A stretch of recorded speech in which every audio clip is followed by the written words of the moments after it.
A ciência pode nos impulsionar a assumir riscos, partilhar e colaborar.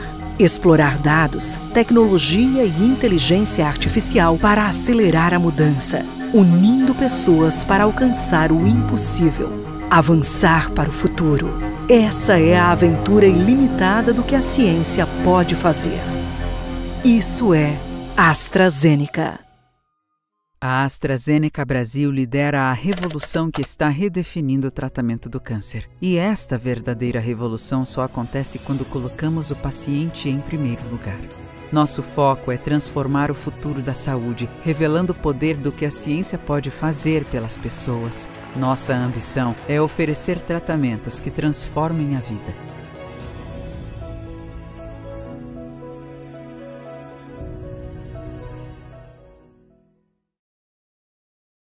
Olá, boa noite a todos.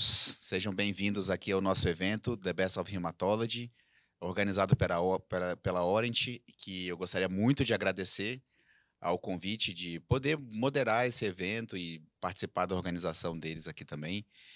E é um prazer estar aqui junto com vocês. Não vou me esticar muito aqui na introdução também, até porque o tempo ele é curto. A programação está bastante densa e, ao mesmo tempo, bem proveitosa aí também. E estou com um time aqui bem especial, né? Estou com o Celso, Thalita, Humberto e a Thaís aí também, que vai se juntar a nós aí também de maneira remota. E espero que vocês aproveitem bastante essa sessão aí que a gente organizou aí para vocês. Bom, então vou chamar logo o nosso primeiro convidado, nosso primeiro palestrante, que é o Dr. Celso Arraes, que é diretor de hematologia da DASA e professor da Unifesp, que vai falar aí um pouquinho para a gente sobre HPN. Celso, bem-vindo. E obrigado aí mais uma vez. Obrigado, Jair, eu que agradeço. Agradeço a Orient pelo convite, agradeço aos meus colegas aqui de palco, para que a gente tenha uma discussão muito proveitosa. São temas muito diferentes e acho que a gente pode já começar pelo tema mais interessante da noite, há controvérsias, que é a hemoglobinúria paroxística noturna. Então eu não tenho nenhum conflito de interesse. E posso, então, começar, acho que para contextualizar, começando com um caso clínico. Esse é um paciente masculino que diagnosticado com um quadro de fraqueza, indisposição, urina escura, anemia sintomática e uma suspeita inicial ali de mielodisplasia, depois com uma suspeita de anemia hemolítica autoimune com TAD negativo. Então, fechou-se como anemia hemolítica, TAD negativo, um DHL muito alto, mais de 10 vezes o valor de referência. E por conta disso, esse paciente foi suspeitado e diagnosticado e confirmado como uma HPN com um clone de 93% de granulócito. Então, uma HPN clássica. Só para a gente mostrar um pouco da experiência da Escola Paulista de Medicina, a gente tem esse trabalho que foi uma tese de doutorado e agora está numa fase de atualização, ele juntando com dados de outras instituições. Na nossa experiência, em pacientes com hemólise, como esse caso que tem clone HPN, a forma clássica, como desse paciente, representa na nosso grupo algo como 67% dos casos. Então, 2/3 ali dos pacientes têm essa forma, que é basicamente o paciente sem outras citopenias significativas, mas com muita hemólise. Esse paciente foi tratado inicialmente em outro serviço, com um tratamento que não funciona para HPN, a gente sabe, que é a prednisona. Depois, como não respondeu, foi desmamado e, como vocês veem, não funcionou mesmo. O paciente continuava anêmico, e com um DHL muito, muito alto, hemolizando francamente e mantendo todos os sintomas da anemia relacionada à HPN. Então, na verdade, o que a gente tem de cenário atual de tratamento de HPN? Felizmente, aquilo era 2010, hoje a gente está em 2024, evoluiu muito. Basicamente, no Brasil, a gente tem ali em cima o eculizumab e o ravulizumab, que são drogas já em uso clínico no Brasil. O eculizumab há mais tempo, o ravulizumab mais recentemente. Esse paciente, então, ele recebeu tromboprofilaxia primária, depois foi vacinado para meningite e em 2018 ele conseguiu receber eculizumab e a gente sempre faz profilaxia com penicilina também pelo risco de meningococo. Só para lembrar, o eculizumab é um bloqueador de complemento terminal. Então, esse paciente recebeu esse tratamento. O bloqueio do complemento terminal ele é muito eficaz. Então, como vocês podem ver, o DHL dele foi de 3.000 para 400, sendo que o valor de referência do nosso laboratório era 450, então saiu de um valor quase 10 vezes para um valor normal. Então o paciente respondeu muito bem. mas como vocês observam, ele tem aí uma hemoglobina, o DHL que despencou, a hemoglobina que melhorou, mas não tanto, então o paciente tem uma hemoglobina em torno de 9,5, e isso é uma excelente resposta, quer dizer, para quem trabalha com HPN, esse paciente respondeu muito bem, ele não tem mais hemólise intravascular, ele não tem mais um risco de complicações graves da doença, apesar de manter a anemia. A Severe Aplastic Anemia Working Party, junto do EBMT, eles classificam, então, resposta à inibição de complemento nesses 6 grupos, esse paciente se classifica aqui. Então, é uma resposta major, uma resposta muito boa, mantendo algum grau de anemia, e aqui a gente sabe que é relacionado a uma hemólise extravascular, especialmente porque a gente não bloqueia o complemento proximal, só bloqueia o complemento terminal. Na nossa experiência, de novo, esses dados da tese da Patrícia Yamakawa, vocês veem que a experiência brasileira, acho que não veio um slide aqui, mas é que 94% dos pacientes têm independência transfusional. Então, é muito bom e isso tem um grande impacto em sobrevida, essa experiência de Leeds, mostrando que é igual à população normal. Essa é a nossa experiência, juntando todos os pacientes com HPN ao longo desses últimos 20 anos, vocês veem que pacientes tratados com inibidor de complemento lá com uma sobrevida de 100%, aqueles que não tiveram acesso 41% em 6 anos, então a gente está numa seção que vai ter outras doenças neoplásicas, HPN, a gente poderia dizer que não é muito melhor. Se não tratado, o paciente evolui muito mal. Aí esse é o que eu achei que tivesse anteriormente, então 94% de dependência transfusional, e como vocês veem, é muito diferente a nossa experiência de uma experiência ampla internacional, que essa é de vários lugares, incluindo 2 centros aqui do Brasil, que só 38% dos pacientes não têm aquela resposta que eu comentei, que seria major ou completa. Então, um número grande de pacientes ali, no nosso caso, só 7%, aqui 38% dos pacientes que ainda transfundem de alguma forma, mesmo estando com complemento inibido. Esse paciente, então, respondeu muito bem, nunca mais transfundiu, faz exercício regularmente e mantém lá atualmente uma hemoglobina mais alta do que aquela que eu tinha comentado, 11 e pouco, mas ainda com essa hemólise extravascular que é característica. O que ele teve de complicação foi que em 2019, depois de uma infecção grave por influenza, ele internado na UTI, teve que fazer catéter de alto fluxo, o paciente, 8 dias depois de ter recebido a última dose de eculizumab, ele tem uma crise de hemólise. E isso, vocês veem aqui, né, o paciente estava com o complemento bloqueado, mas teve uma crise de hemólise intravascular que foi desencadeada por uma infecção. Então, isso é o que a gente chama de hemólise de escape ou breakthrough hemolysis, que não é para confundir com hemólise extravascular. Essa é uma hemólise de escape, pode ser por infecção, pode ser, por exemplo, por pacientes que tenham qualquer inflamação que possa aumentar muito o complemento e, com isso, ele perder aquela inibição que ele tinha adquirido. E então, para essa situação, pacientes que têm muita hemólise de escape, não era o caso desse paciente, ele teve esse episódio, mas tem pacientes que têm múltiplos episódios, a gente tem que buscar outras alternativas. Dentre essas alternativas, a gente tem os inibidores de complemento proximal, que são tanto inibidores de C3, como inibidores de fator B, como inibidores de fator D, que eu vou comentar agora. Então, falando do que tem no Brasil, que não é inibidor de complemento proximal, mas ainda falando em inibidor de complemento distal, quer dizer, do C5, a gente tem o ravulizumab, que em relação ao eculizumab, então esse dado do estudo do pacientes nunca tratados, vocês veem que tem uma taxa de episódio de hemólise intravascular, ou breakthrough hemolysis, bem menor do que o eculizumab, pelo fato de ser uma droga muito mais estável. Você faz uma aplicação a cada 8 semanas e não a cada 2 semanas, e os pacientes realmente têm uma estabilidade maior da inibição de complemento, além de ser muito mais confortável para o paciente. Isso é o que a gente tem no Brasil atualmente disponível. Então, esse paciente fez eculizumab, depois ele teve a possibilidade de entrar no estudo, e ele entrou no estudo PNH 303, que é o ravulizumab subcutâneo. E durante esse tratamento com ravulizumab subcutâneo não teve mais episódio de hemólise de escape, e também passou agora, esse ano passado, para ravulizumab intravenoso, porque o estudo acabou e aí virou um fornecimento pós-estudo, e o paciente segue bem sem hemólise por escape. Então, realmente a gente tem a mesma ideia do ravulizumab também para uma outra molécula que ainda não está disponível no Brasil, mas dentro de um contexto de estudo, a gente tem vários pacientes nesse estudo também, que é o crovalimab, que também tem essa capacidade de reciclar o anticorpo e, com isso, ter uma estabilidade maior. É uma droga que se usa subcutânea a cada 4 semanas. também muito mais confortável do que o eculizumab. Agora, falando de um segundo contexto, é uma paciente feminina, que um diagnóstico bem antigo, e na época até foi por teste de RAM, depois mais recentemente foi feita a citometria, muito parecida com aquele outro paciente, então DHL muito alto, uma anemia isolada sem outras citopenias, um clone HPN aí, como vocês veem, quase 100%, 99,5% dos monócitos, e os exames mostraram com o eculizumab uma resposta também muito parecida com aquele paciente, mas o DHL não normalizou e a bilirrubina dela está em torno de 7. E ela tem cronicamente uma hemólise extravascular significativa com icterícia. E essa paciente é classificada como uma resposta parcial. Então ela é uma daquelas lá 7% dos pacientes da nossa estatística que tem uma resposta parcial e que transfunde ainda. Não é regular, essa paciente faz algo como 2 ou 3 transfusões por ano, mas ela ainda transfunde por conta de uma intensa hemólise extravascular. E aí, essa paciente recebe eculizumab a cada 2 semanas, não tem episódios de hemólise de escape, mas tem essa hemólise com uma transfusão intermitente e com uma icterícia crônica.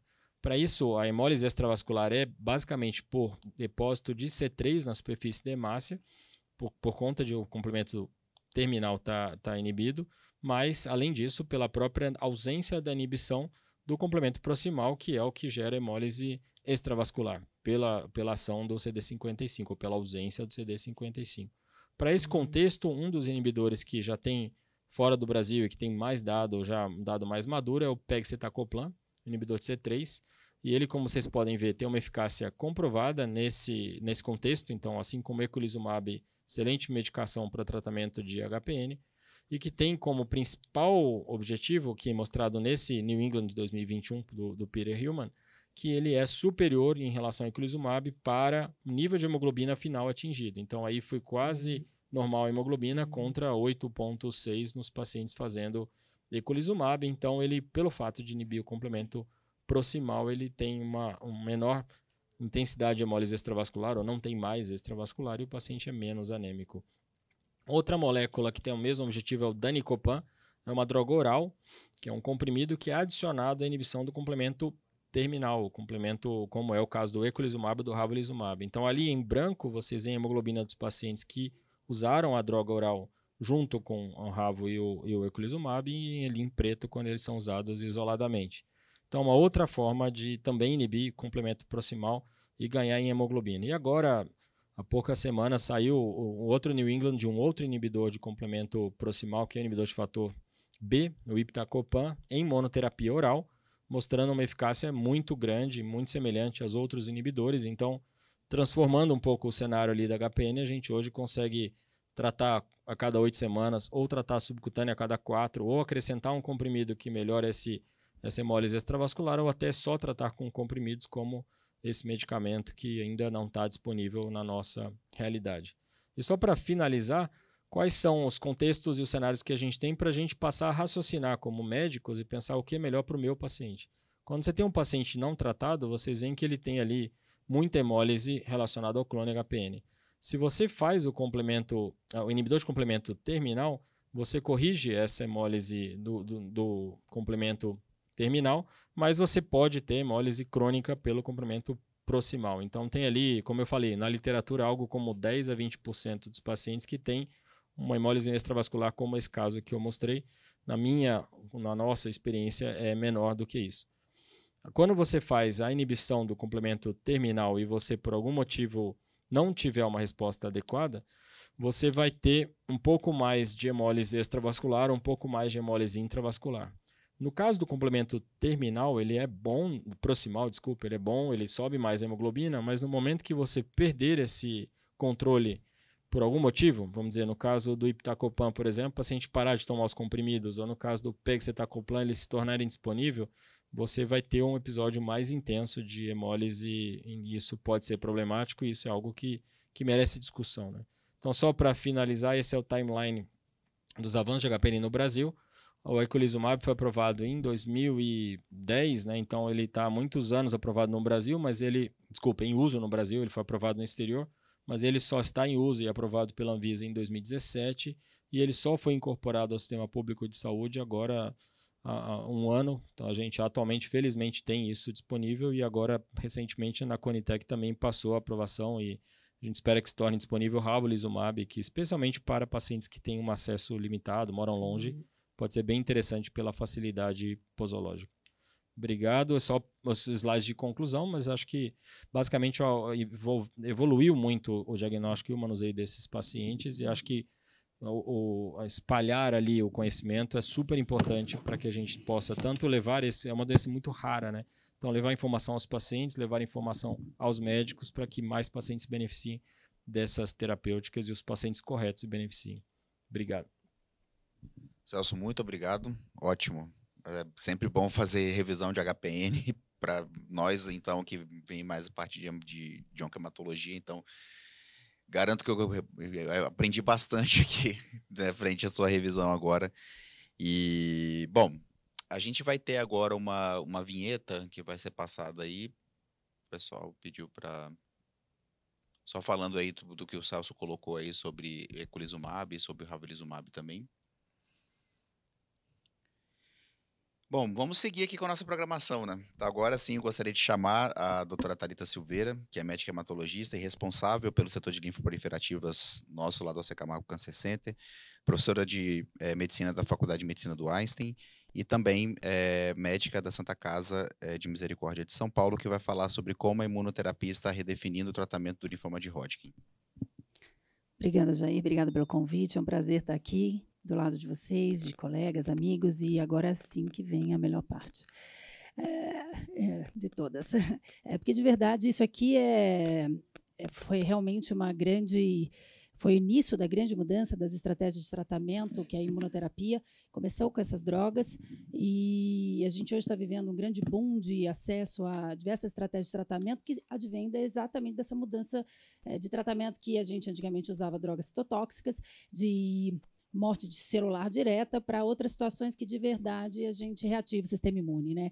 Então, é bem sabido que o mecanismo de ação é uma inibição do PDL, e a gente sabe que isso é uma estratégia muito eficaz para os pacientes que são portadores de linfoma de Hodgkin, porque a célula tem uma amplificação de um gene que faz uma expressão tumoral bastante razoável do PDL1 e tem um efeito cinético, inclusive para o LAG3, e aqui a gente abre, inclusive, a porta que agora a gente está começando, isso a gente vem um pouco atrás da oncologia, na imunoterapia, e a oncologia sólida, ela faz tratamento combinado de imunoterapia, e eu não vou abordar isso aqui, mas agora a gente está começando a fazer tratamentos combinados em oncohematologia, tentando inativar várias vias que realmente tentam reacender as células linfóides para que ataquem e levem à lise celular. Especificamente no Hodgkin, a gente sabe que, apesar de que uma parte menos, 20 a 30% dos pacientes expressam o EBV, provavelmente o EBV está relacionado a quase a imensa maioria, ou se não a todos, os pacientes portadores de linfoma de Hodgkin, e o EBV aumenta, a presença do EBV aumenta muito a expressão do PD. Tá? Então, são mecanismos de ações. Eu vou fazer uma breve introdução para a gente entender de onde a gente saiu e onde a gente está indo agora, onde a gente está e onde a gente está indo. A gente sabe que, em primeira linha, a doença inicial tinha uma taxa de sucesso de tratamento de até 90%, mas até bem pouco tempo atrás, os pacientes com doença avançada, eles chegavam a, no máximo, 70%, 75% de eficácia numa estratégia de primeira linha. E agora a gente já está chegando numa eficácia que está beirando lá os 90%. Então, o problema é que, realmente, esses pacientes, quando recaíam, a eficácia do tratamento, mesmo a gente incorporando estratégias com autólogo e etc., que eu vou ponderar para vocês rapidinho, a gente conseguia realmente resgatar e salvar 30% a 50% dos pacientes. É válido reiterar que aqui a gente está falando de um grupo de pacientes super jovens. A faixa etária dos pacientes portadores de linfoma de Hodgkin, a faixa etária prevalente é entre 15 e 25 anos. Então, a imensa maioria dos pacientes é a neoplasia mais frequente do adolescente e do adulto jovem. Então, a gente já está falando de uma eficácia em segunda linha em diante muito pequena para um grupo de pacientes que teria uma sobrevida e uma vida produtiva muito grande, né? Só ponderando aqui de onde a gente saiu, a gente tinha já recidiva, e esse era o contexto que a gente tinha, que é o tratamento com o transplante autólogo, que era a melhor estratégia de tratamento. Então, a gente tinha, aqui a estratégia era intensificar o tratamento, aumentar a potência do meu tratamento. Então, a gente já tinha resultados. Se a gente colocar aqui na direita as curvas dos pacientes que tinham recidiva precoce com menos de 12 meses e os pacientes que tinham recidiva tardia, se a gente sobrepuser essas duas curvas, a gente vê que os pacientes com recidiva precoce tinham uma falha muito grande, tinham uma demanda muito grande, uma necessidade não atendida de novas estratégias de tratamento. Então, esses pacientes com recidiva precoce tinham menos de 50% de chance de resposta, mesmo com a melhor estratégia. A gente sabia que, além de tudo, a gente tinha, só com o aumento dessa potência da quimioterapia, tentar colocar eles na melhor performance para esse autólogo, que seria um paciente em resposta completa. O problema, então, era depois que recaísse do autólogo, aí a situação era desesperadora. Essa é uma coorte da Alison que mostra que de quase 200 pacientes que recidivaram pós-autólogo, se a gente olhar lá no canto da direita, a gente só tinha 7 pacientes vivos, 6 em resposta completa, e somando aqui a gente tinha 10 vivos e em resposta completa apenas 7 pacientes. Então era realmente um cenário bastante desesperador. Lembrando de novo que eu estou falando de um paciente que tem uma faixa etária de 20 a 25 anos. Então essas eram as coortes dos pacientes que recidivavam de verdade depois do transplante autólogo. Tá. Aí que vem, a gente começa de trás para frente nos pacientes refratários recidivados, quando surge essa estratégia de tratamento para os pacientes portadores de Hodgkin. Primeiro surgiu com o nivolumab, depois surgiu com pembrolizumab. Esse é um estudo fase 3 já, que foi o primeiro estudo que a gente avaliou os pacientes recidivados e refratários que eram pós-autólogo, que não eram inelegíveis a autólogos, mostrando que a potência da imunoterapia era bastante interessante. Então, lembrando sempre que quando a gente pega coortes de pacientes que são refratários, a maioria vai ser homem, porque homem é um fator de risco para refratariedade, e uma parte razoável desses pacientes não tinha feito autólogo anteriormente, porque, de novo, muitas vezes a gente não consegue habilitar esse paciente para o transplante autólogo. Era um grupo bastante refratário, a maioria dos pacientes eram refratários primários ou tinham recidivados com menos de 12 meses. E a gente teve um ganho em relação ao anticorpo monoclonal brentuximab aqui de quase 20% de taxa de resposta sobrevida livre de progressão. Aqui, de novo, a gente tem que ponderar que aqui é uma estratégia de tratamento absolutamente diferente de tudo que a gente já tinha feito. Então, quimioterapia citotóxica a gente já estava bastante habituado, e aí vem a imunoterapia com efeitos colaterais muito diferentes, que realmente você está reacendendo o sistema imune, que a gente vai ter de efeito colateral, classicamente, nesses pacientes, são imunomediados, hipotireoidismo, e eventualmente pancreatite, colites. Então, é uma outra abordagem, é uma outra maneira que a gente observa esses pacientes. A imensa maioria tem efeitos colaterais imunomediados. Então, realmente, instala-se uma nova era de tratamentos oncológicos. E lembrando que isso aqui é um tratamento universal, né? A gente aplica a mesma estratégia de tratamento para diversas doenças. Essa foi uma atualização, aquilo foi um estudo fase 3, mostrando que, num contexto de refratariedade, você usar imunoterapia, aquilo lá não era uma comparação com quimioterapia citotóxica, era uma comparação com anticorpo monoclonal, mas nesse contexto de refratariedade, usar imunoterapia parece ser mais eficaz. E esse aqui foi uma atualização que aconteceu no meio do ano passado, que foi do estudo fase 2 do pembrolizumab.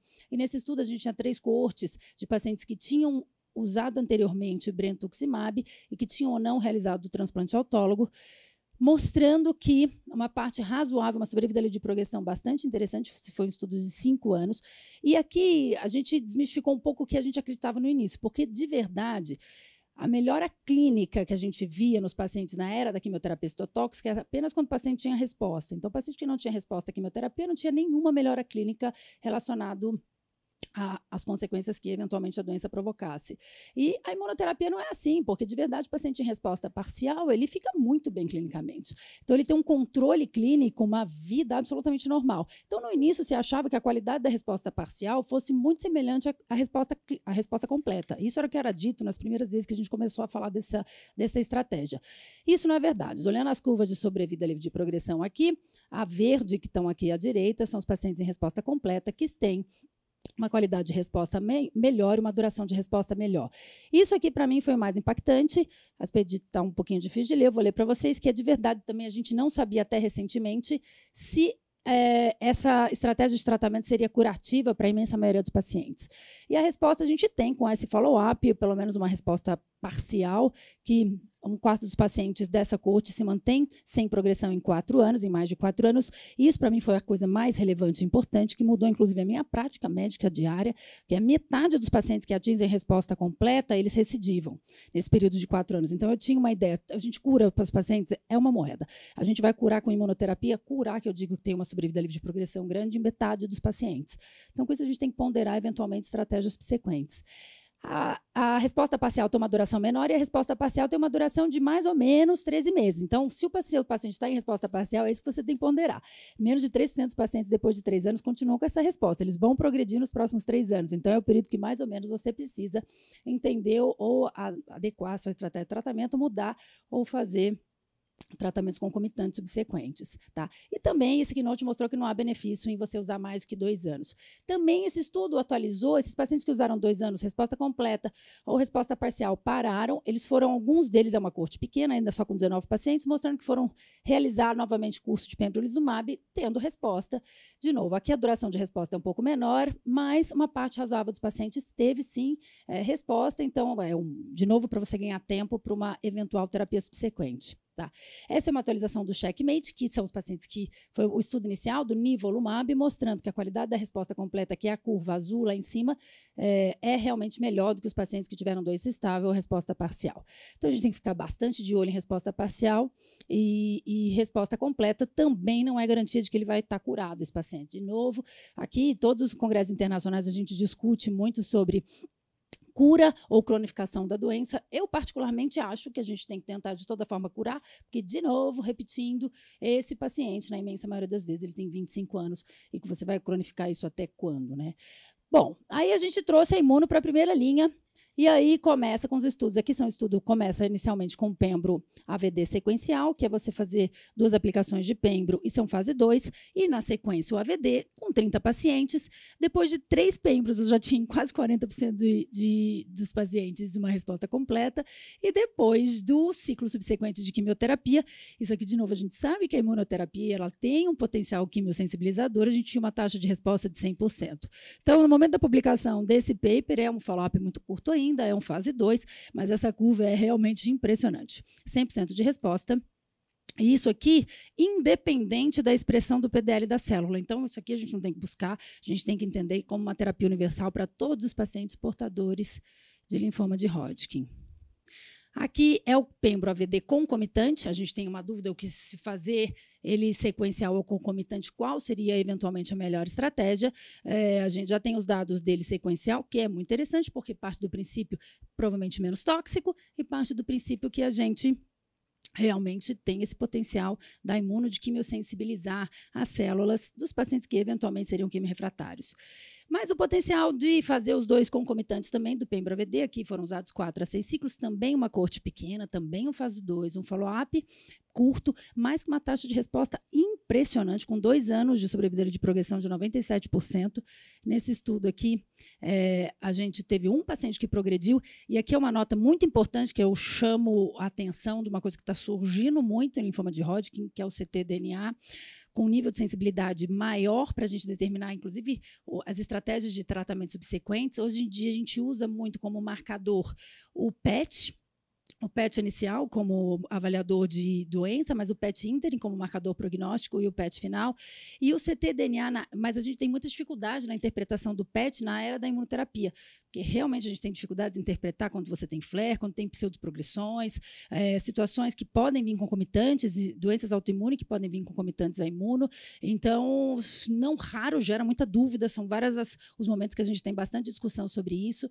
Talvez uma ferramenta que venha tornar essa avaliação de sensibilidade à imunoterapia maior, ou seja, aumentar a sensibilidade, seja o uso do ctDNA. Nesse paper especificamente, eles usaram, se a gente observar embaixo, são os PETs, o PET ínter, então em azul ali, naquela curva verde, em azul é o PET negativo, em roxo o PET negativo, e se a gente olhar, e não teve vários pacientes que tiveram PET 2 positivo e que no final entraram em resposta completa com um pembro AVD, e se a gente olhar as 2 curvas do ctDNA, elas são bastante diferentes. Então, aqui, de verdade, talvez ctDNA como marcador de sensibilidade de tratamento e até de avaliação de progressão seja mais interessante que o PET, né?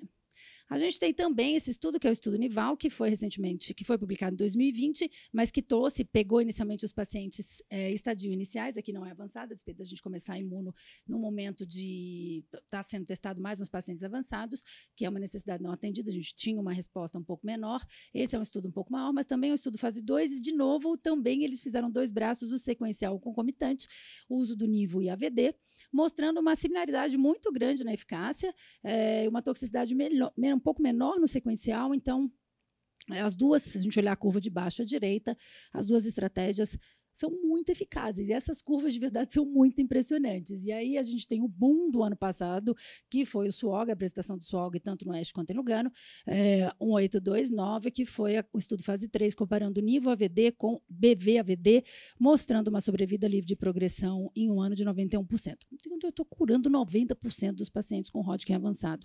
De novo, follow-up muito curto, a gente precisa ver ainda a atualização desse follow-up, mas a gente nunca tinha visto isso antes. E esse estudo foi um subgrupo dos pacientes idosos. Esse aqui é uma necessidade não atendida muito significativa, eles toleram muito pouco tratamento. Então, essa atualização que foi no último ASH, mostrando que nesse grupo de pacientes acima de 60 anos, uma taxa de resposta muito impressionante. Então, talvez realmente esse aqui a gente tenha que adotar de forma mais emergencial como padrão ORI. Aqui a gente vai definir se vai ser concomitante ou sequencial, porque a tolerância do sequencial é maior. Como estratégia padrão ORI, talvez realmente a gente mude o prognóstico desses pacientes.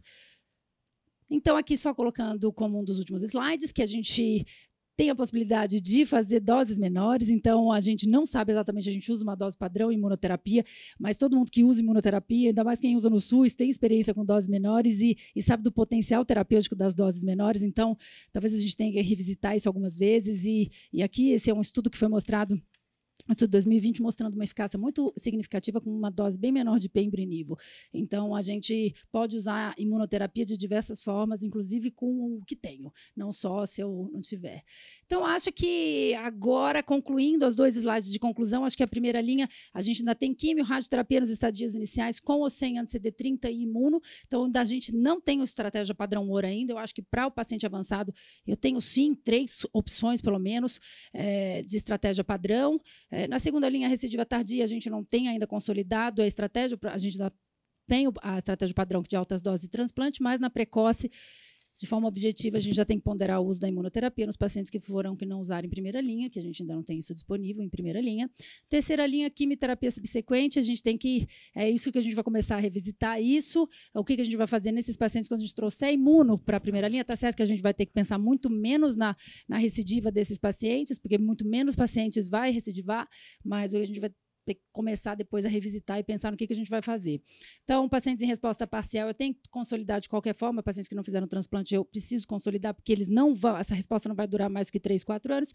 Em resposta completa, eu de verdade não sei, talvez isso seja delineado pelo ctDNA. A minha conclusão da imunoterapia é que são drogas muito efetivas e pouco tóxicas. A gente precisa ponderar um pouco toxicidade tardia e as imunomediadas. Recentemente, eu perdi um paciente usando o NIVO há 4 anos por um menino de 27 anos, usando o NIVO há 4 anos por uma pancreatite muito agressiva. Então, e a gente tem que pesar também custo-efetividade dessas estratégias. Mas, de verdade, a gente, com essa era da imunoterapia, provavelmente vai curar a imensa maioria dos pacientes em primeira linha. Eu acho que o objetivo do linfoma de Hodgkin, ponderando novamente que é uma doença de pacientes jovens, tem que ser sempre a cura. Obrigada. Obrigado, Thalita. Bom, como sempre, com bastante entusiasmo, né? Essas apresentações. Bom, pessoal, agora a gente segue a nossa programação falando sobre updates em LLC e manto, e aí eu vou chamar a Thaís. A Thaís está remota, então ela deixou a apresentação dela gravada e vou pedir o pessoal para colocar, por favor.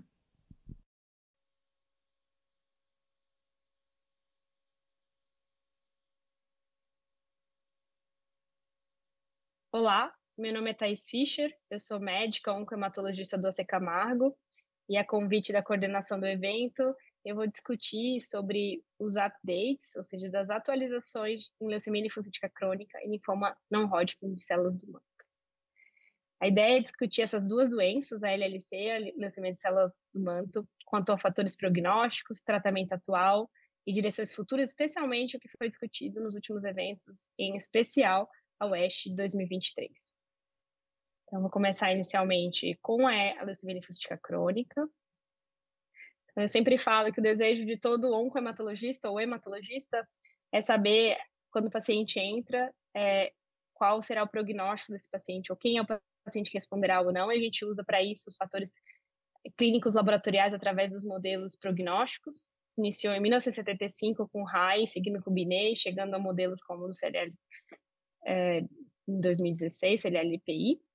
Mas esses modelos não parecem reproduzir a atualidade, visto que a gente tem novas drogas com respostas mais profundas, doença residual mínima, na maioria dos novos esquemas, maior tempo de sobrevida desses doentes, o que traz novos questionamentos ou novos fatores prognósticos. Dentre esses, a doença residual mínima, o cariótipo complexo e até mesmo as mutações do BTK e do BCL2.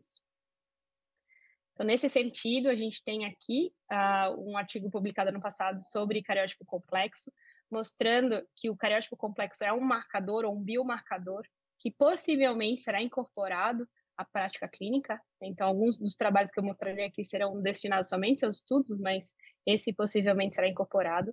Demonstrou que mais de 3 alterações cariotípicas, ou mais que 5, considerado cariótipo complexo, altamente complexo, eram fatores preditores de sobrevida livre de progressão. Então, aqui os dados foram retirados do GAIA e do CLL13, que excluíram o TP53 para usar somente o cariótipo complexo como fator preditor. E a gente observa aqui um ganho de sobrevida livre de progressão nos pacientes que não tinham cariótipo complexo, ou uma perda de sobrevida livre de progressão. Isso foi mais evidente ainda nos pacientes que tinham alto risco de cariótipo complexo, aqueles que tinham mais do que 5 aberrações. E eles foram piores em todas as combinações quimioterápicas ou imunoterápicas. E um adendo que é muito interessante nesse trabalho é que a quimioimunoterapia se demonstrou um aumento ou uma evolução clonal, ou seja, o ganho da complexidade do cariótipo quando o paciente era exposto à quimioimunoterapia, como a gente consegue observar aqui no gráfico em azul. Então, sem dúvida nenhuma, esse é um biomarcador que deve ser incorporado à prática clínica. Um outro trabalho que é interessante, que vem ganhando impacto, especialmente com o grupo ERIC, que é de estudo de imunofenotipagem e sequenciamento gênico, são os subclones de TP53, pois esses clones se tornam clones maiores ou se tornam os clones dominantes na progressão. Então, vem se estudando cada vez mais o impacto desses subclones ao diagnóstico. Óbvio que isso ainda não está dentro da prática clínica e ainda está um pouco mais longe até pelas técnicas, mas possivelmente será incorporado nas pesquisas de forma futura, o que é um preditor de desfechos. Então, saindo dos fatores prognósticos, caminhando para o tratamento, antes a gente tratava a leucemia linfocítica crônica baseado se o paciente era fit ou unfit, isso caiu por terra, baseando a gente usa o tratamento hoje em dia, ou guia o tratamento baseado no perfil molecular ou mutacional. Então, GH mutado, não mutado, leucemia 17P, e, obviamente, pelas comorbidades e pelo desejo do paciente. A gente tem 2 modalidades de tratamentos, os tratamentos contínuos, baseados em BTK, e os tratamentos fixos ou finitos, em que a gente tem 2 combinações, obinutuzumab e venetoclax versus ibrutinib e venetoclax, e os estudos em que se baseiam a sua utilização, como CLL14, Captivate, e o GLOW e o FLAIR, que eu irei discutir mais adiante. Nos IBTKs, a gente tem os IBTKs de primeira geração, o ibrutinib, de segunda geração, a calibrutinib e zanubrutinib, e mais para frente teremos o pirtobrutinib. Então, todos os trabalhos que falam sobre tratamentos em LLC finitos ou fixos têm excelentes resultados. Então, todos eles têm suas características, vantagens e desvantagens, como um esquema plenamente ambulatorial, com ibrutinib e venetoclax, versus um esquema infusional. Todos têm taxas de respostas satisfatórias, com doença residual mínima significativas.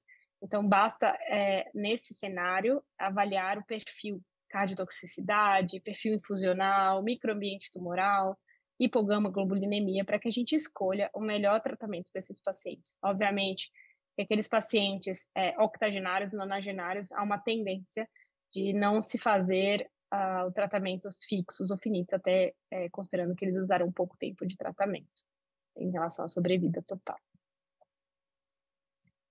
Passamos, então, para as atualizações do WESH. A gente teve a publicação do FLAIR. FLAIR é um estudo que objetivou comparar o ibrutinib e venetoclax com o FCR para pacientes jovens, então uma população para avaliar se a quimioimunoterapia ainda teria um papel. É a corte fixa, não a corte baseada em doença residual mínima. Então é diferente, né, da corte fixa. A gente aqui usava o ibrutinib e venetoclax até a negativação da doença residual.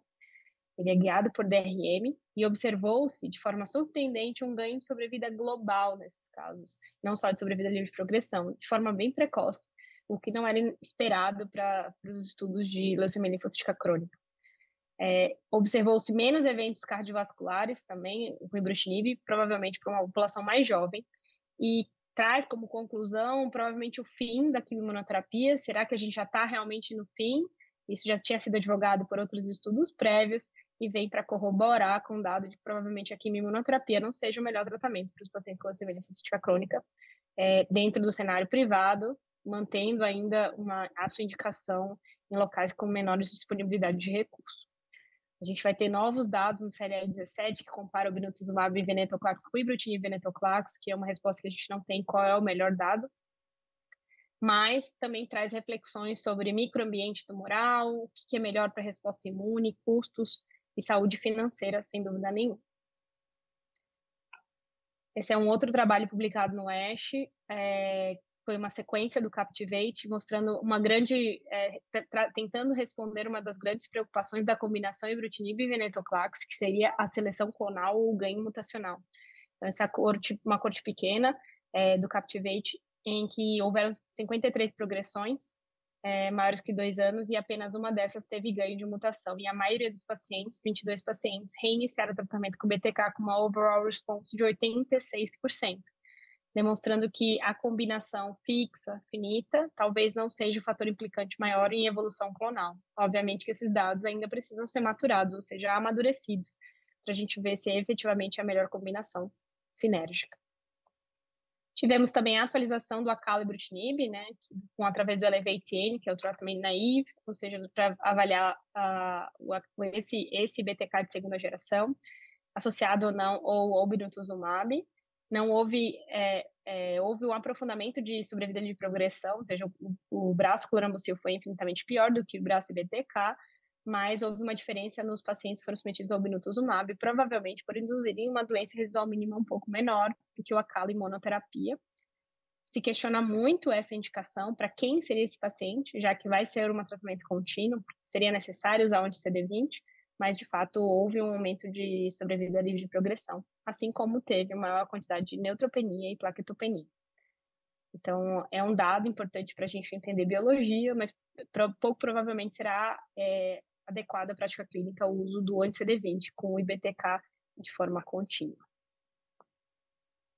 Um outro trabalho que seria sobre retratamento de LLC, também ganhou destaque no ASH 2023, foi o BAG Trial, um trabalho em que combina o anti-CD20, venetoclax e acala para pacientes refratários recidivados, podendo ou não fazer um debulk com bendamustine, um tratamento bastante intenso, mas que pode ser uma opção para aqueles pacientes já refratários a 2 ou 3 linhas de tratamento, com uma sobrevida de progressão de 88%, com altas taxas de doença residual mínima, mesmo em pacientes já expostos a IBTK e venetoclax prévio.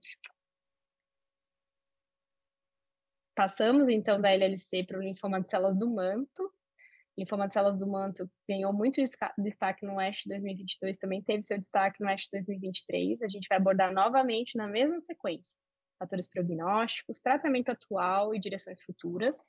Então, sobre fatores prognósticos no linfoma de células do manto. Esse é um linfoma que tem uma translocação clássica, que faz a sobreposição da ciclina D1, que apesar de sua característica clássica patológica, ele tem um espectro biológico, desde o manto assintomático até o manto pleomórfico blastoide. Então, os critérios prognósticos, o MIP e o MIP biológico, são baseados em dados clínicos laboratoriais, são extremamente importantes, mas esse é um trabalho do Martin Drelling, que foi publicado no IRA de 2020, que mostra que o TP53 por FISH, não aqui por imunohistoquímica, como a gente costuma usar, associado a DHL elevado, que KI67 acima de 30%, foi suficiente para colocar a curva de sobrevida de progressão muito inferior. Então, se tiver qualquer um desses critérios prognósticos, já seria suficiente para indicar o pior prognóstico. Então, é facilmente utilizado e pode ser repetido na prática clínica. Outros desfechos também são considerados importantes no linfoma de células do manto, é o POD24 também validado, ou seja, a progressão nos primeiros 2 anos de tratamento. Mas também a doença residual mínima vem sendo estudada como possível surrogate de resposta no manto. Sobre tratamento, o tratamento clássico desses linfomas inclui quimioterapia com cistarabina em alta dose. Cistarabina mostrou ganho de sobrevida livre de progressão nesses pacientes sobrevida global, então usualmente se usa os esquemas alternativos, como o esquema SHOP-DAP ou o esquema DAX, Lima Trial, então todos eles são passíveis, o Max SHOP, que alterna SHOP com cistarabina em alta dose. E também advoga-se tratamentos de baixa intensidade para pacientes que são menos, têm uma performance status menores, como, por exemplo, R-SHOP, R-Benda, R-VCAP e o próprio BAC. Além disso, interroga-se também para pacientes que não teriam performance para nenhum dos 2 esquemas, tratamentos baseados sem quimioterapia, com IBTK em primeira linha e R-lenalidomida. Questiona-se, nesse momento, os pacientes jovens devem seguir ou não com transplante em primeira linha, principalmente porque não teve ganho de sobrevida livre de progressão, de sobrevida global, apenas sobrevida livre de progressão. Então, pode ser questionado para quem ou em quem a gente indicará transplante em primeira linha. Obviamente, para pacientes muito jovens, ele deve ser indicado, principalmente com doenças muito agressivas, mas para pacientes em torno de 60, 65 anos, a gente tem que avaliar, como eu vou mostrar mais adiante. E o dado que chamou bastante atenção no ASH de 2022 foi o uso do IBTK na primeira linha, ou seja, antes não somente no cenário refratário recidivado, mas associado à quimioterapia. Esse é o Triangle Trial, foi publicado, foi a plenária do ASH do ano passado, mostrou que o ibrutinib em primeira linha é associado à quimioterapia e é melhor em sobrevida livre de progressão e sobrevida global em todos os braços, quando comparado com ou sem transplante. Estamos aguardando ainda os dados definitivos da publicação para a gente avaliar quais são os subgrupos que deveriam ser, para quem deveria ser indicado essa combinação. Sobre transplante autólogo, um tema interessante no manto, em primeira linha, que é uma comparação discutida pela Anita Kumar, nos pacientes que seguem com transplante autólogo em primeira linha versus os que não seguem. O que há diferente é uma sobrevida de progressão sem diferença de sobrevida global. As vantagens de se fazer um tratamento autólogo em primeira linha seria deixar o paciente mais tempo sem tratamento e evitar eventualmente a evolução clonal, mas necessidade de um grande centro, de hospitalização prolongada versus poder ser tratado localmente e ter uma possibilidade de linhas subsequentes cada vez melhores. Então, deve ser ponderado o melhor o paciente e a opinião do paciente é muito importante. Que é um algoritmo do educacional do ASH que demonstra pacientes menores de 65 anos, especialmente entre 60 e 60, você considerar ele elegível ou não elegível, e sempre discutir com o paciente as preferências, e favorecer sempre tratamentos de menor toxicidade. Se o paciente tiver condições, deverá seguir com tratamentos baseados em ARAC, transplante autólogo e manutenção com rituximab. Caso o paciente favoreça a menor toxicidade, considerar esquemas sem transplante autólogo em primeira linha e com manutenção com rituximab. Passando então para as atualizações do manto no ASH 2023, a gente teve o estudo simpático, que foi para o cenário refratário recidivado, necessidade não atendida. Nesse momento, o ibrutinib ou os inibidores de BTK, ibrutinib, acalabrutinib e zanebrutinib, são considerados a melhor escolha na segunda linha, os estudos de fase agrupada. E aí a gente tem um dado novo no Late Breakout Abstract, que é a combinação do ibrutinib e venetoclax para essa população, em que a gente teve ganho de sobrevida global no braço I mais V versus o ibrutinib monoterapia, e sem novos eventos adversos de alerta, né? Uma sobrevida de progressão de 31 versus 22 meses. Aqui há o questionamento: o que a gente vai fazer nos pacientes que já foram expostos ao ibrutinib previamente, se essa vai ser a melhor escolha, e há necessidade de avaliação, especialmente da população do TP53 mutado. Esse é um estudo que é atualizado todo ano, mas que, sem dúvida nenhuma, é uma necessidade não atendida no linfoma de células do manto, que é o linfoma TP53 mutado. É um estudo dedicado a essa população, que é excluída da maioria dos estudos, que é o BOVEN. Esses pacientes, classicamente, têm baixas taxas de resposta da quimioterapia e não têm um tratamento de primeira linha clássico. O que a gente faz usualmente é trocar, avaliá-los de forma mais precoce, trocar para drogas-alvo. Então, esse estudo que preconiza o uso do obinutuzumab, venetoclax e zanubrutinib, é uma população extremamente grave, 100% TP53, 48% de lesão 17P, com uma taxa de resposta de 95%, resposta completa de 88%. Desses 7 pacientes já completaram o tratamento e 71 continuam com doença residual mínima negativa, mostrando que talvez a terapia-alvo seja a resposta para esse subgrupo de pacientes. No mesmo cenário de transplante, fazer não transplante, quem é a melhor população de transplante? Temos o Window Trial, que é um estudo sanduíche, que utilizou a acalabrutinib, seguido do RDAOX, seguido ou não transplante autólogo, um estudo ainda preliminar, que ainda demanda respostas adicionais, questionando a manutenção com a cala, a manutenção com o rituximab, mas sem dúvida nenhuma vai trazer respostas do que é melhor ser feito. Na primeira fase, tivemos uma baixa taxa de doença residual mínima no braço somente rituximab e acala, mas que os pacientes que não tinham atingido doença residual mínima na sequência tiveram altíssimas taxas e seguiram para o transplante. Então, que trará, sem dúvida nenhuma, novas respostas e novos guidelines de tratamento. E, claro, o brexucabtagene, o Brexucel, o CAR-T vem sendo discutido muito no difuso grande células B, mas sem dúvida nenhuma no linfoma folicular, especialmente no linfoma POD24 e no manto, ele tem taxas de respostas que são muito significativas. Então, aqui é um paciente de linfoma células do manto submetidas a mais de 2 linhas, incluindo o IBTK, no estudo fase 2, com uma taxa de respostas de 91% e 68% de resposta completa, uma mediana de 4 anos. Então, é um grupo de pacientes em que a gente atualmente não tem um tratamento definido, quando que progride pós-IBTK, que a grande maioria das vezes tem uma baixa taxa de sobrevida, e aqui talvez a gente tenha um tratamento de melhor qualidade e mais definitivo. Com isso, eu queria passar para a gente para a discussão, inúmeros pontos, qual é o melhor tratamento e quais são as melhores estratégias, especialmente como a gente entende as novas atualizações na prática clínica. Muito obrigada. Bom, voltamos aqui, pessoal. Vamos passar já para o próximo tópico, que é justamente sobre os avanços no tratamento do mieloma múltiplo, com focos nas novas imunoterapias, né? Os tão falados aí biespecíficos, CAR-T-cell. E para isso eu vou chamar o Humberto Villefort, que é médico hematologista lá do nosso grupo da Camargo, dedicado aí para mieloma múltiplo, e que vai falar um pouquinho aí para a gente sobre essas atualizações. Obrigado, Humberto. Bom, obrigado pela introdução. Queria também agradecer ao pessoal da Orange pela essa oportunidade de estar aqui com vocês hoje discutindo. Não vou falar que é o melhor assunto, mas...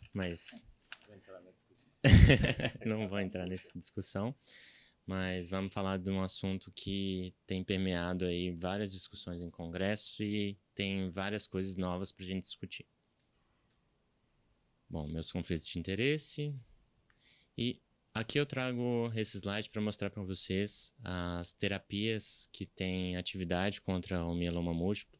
Então, a gente tem no mieloma uma gama muito grande de tratamentos que são disponíveis e terapias já comprovadas de atividade anti-mieloma. E sempre a gente vai fazer uma combinação dessas aqui, geralmente usando algum corticoide.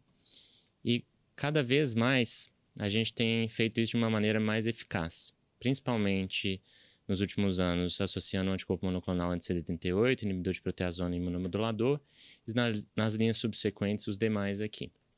Então, o cenário que a gente está atualmente, a gente tem melhorado a cada década. Esse é um paper do grupo espanhol, em que a gente tem em vermelho aqui a década mais recente, de 2011 a 2020, e como vocês podem ver, a grande maioria dos pacientes tem melhorado em termos de sobrevida global, sendo mais pronunciado abaixo dos 70 anos, mas também acima dos 70 anos na última década.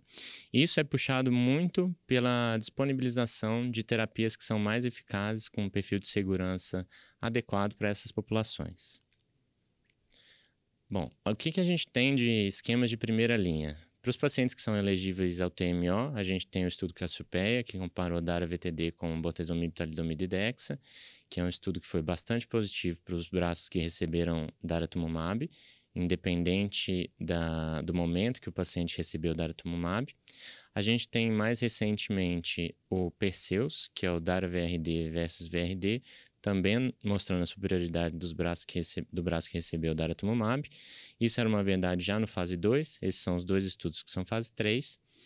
E nos pacientes não elegíveis ao transplante de medula óssea, a gente tem a combinação de daratumumab com lenalidomida e dexametasona, também mostrando uma maior sobrevida global nesses grupos de pacientes e uma PFS bastante adequada de mais de 50 meses. Quando a gente vai passar para a segunda linha, os esquemas de resgate vão cada vez ficando mais complexos. Por quê? Isso depende do momento que o paciente teve a recidiva da doença e se ele é ou não refratário a alguma linha de tratamento anterior. E isso define qual vai ser a próxima linha de tratamento que ele vai fazer. E a partir daqui a gente começa a utilizar as drogas em combinações com algumas que têm uma maior efetividade a longo prazo do que as outras. Mas, de novo, isso aqui é muito impactado pelo acesso na primeira linha, principalmente no local que o paciente está tratando e, às vezes, até liberação de convênio, essas coisas que impactam na prescrição disso daqui. Em 2024, onde que a gente está?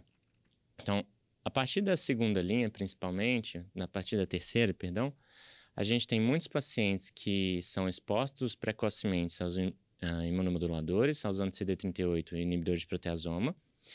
E esse estudo aqui é um estudo que a gente sempre traz nas aulas de mieloma múltiplo recidivado refratário, que são aqueles pacientes que foram avaliados com mais de 3 linhas, que eram triplo expostos a essas 3 classes descritas aqui. É um estudo da Maria Vitória, em que a sobrevida livre de progressão é muito ruim, de 4 meses, com uma sobrevida global de cerca de 1 ano. E aí a gente adentra agora uma nova era do tratamento do mieloma múltiplo refratário, com 2 tecnologias diferentes, mecanismos diferentes do que a gente usou anteriormente, uma envolvendo anticorpos biespecíficos e outras as células CAR-T. Os biespecíficos são aquelas moléculas duplas que vão ter uma porção anti-CD3 para encontrar o linfócito T junto do seu alvo, que pode ser as moléculas disponíveis atualmente, o BCMA e o GPRC5D, e o mesmo é válido nas mesmas moléculas para a célula T modificada, a célula T quimérica, que é o CAR-T, que eu vou falar um pouquinho mais para frente. Então, esses 2 alvos, o BCMA e o GPRC5D, são alvos de interesse da gente dentro do mieloma, porque o BCMA é uma molécula de expressão que ela começa já na maturação do linfócito B, mas ela é muito expressa no plasmócito de longa duração. E o GPRC5D é uma molécula que ela é altamente expressa, como vocês podem ver aqui, na célula do mieloma, mas também em outras regiões, como folículo piloso e outras coisas do tegumento. Falando de biespecífico anti-BCMA, a gente tem 2 estudos que provaram a eficácia dessas drogas, teclistamab e elranatamab. São estudos fase 2, que tem um desenho bastante parecido, tá? Então, do braço do teclistamab aqui, a gente tem um estudo que é o Majestic-1, que a gente tinha uma população de mais de 3 linhas que foi triplo exposta, um N de 165 pacientes. E no elranatamab a gente tem uma população parecida, um fase 2, também triplo exposto, com um N de 123 pacientes. Como vocês podem ver, o follow-up aqui à esquerda do teclistamab é um pouquinho maior do elranatamab, taxa de resposta global de cerca de 43%, com uma sobrevida livre de progressão de 12 meses. Aqui, a semelhança, 61% de taxa de resposta global, sobrevida livre não foi alcançada ainda, mas também um follow-up mais curto, chamando atenção para a efetividade da droga, mas também às custas de incidência de síndrome de liberação de citocina e ICANS, que é a síndrome imunoefetora associada à célula T. As duas com uma incidência de gravidade grau 3 e 4 muito pequena, mas infecções é sempre um problema de tratamento das doenças linfoproliferativas, pronunciadas principalmente nas terapias anti-BCMA. E aqui eu chamo a atenção para a presença de gravidade maior. Então, grau 3 e 4 no teclistamab, no último update, e no elranatamab de cerca de 40%, mas, de novo, ressalto que o follow-up daqui foi um pouco menor. Então, são drogas que entregam para a gente uma taxa de resposta muito boa, mas às custas de uma maior incidência de infecções mais graves. O outro anticorpo biespecífico que está disponível para a gente prescrever atualmente, com uma aprovação recente aqui no Brasil, é o talquetamab. É um anticorpo monoclonal anti-GPRC5D. E ele também foi aprovado baseado num estudo fase 1/2, com N um pouco maior, de 232, com linhas prévias de inibidor de proteasona e IMID. O uso de terapia anti-BCMA era permitido para inclusão no estudo. A mediana de linhas prévias era de 6.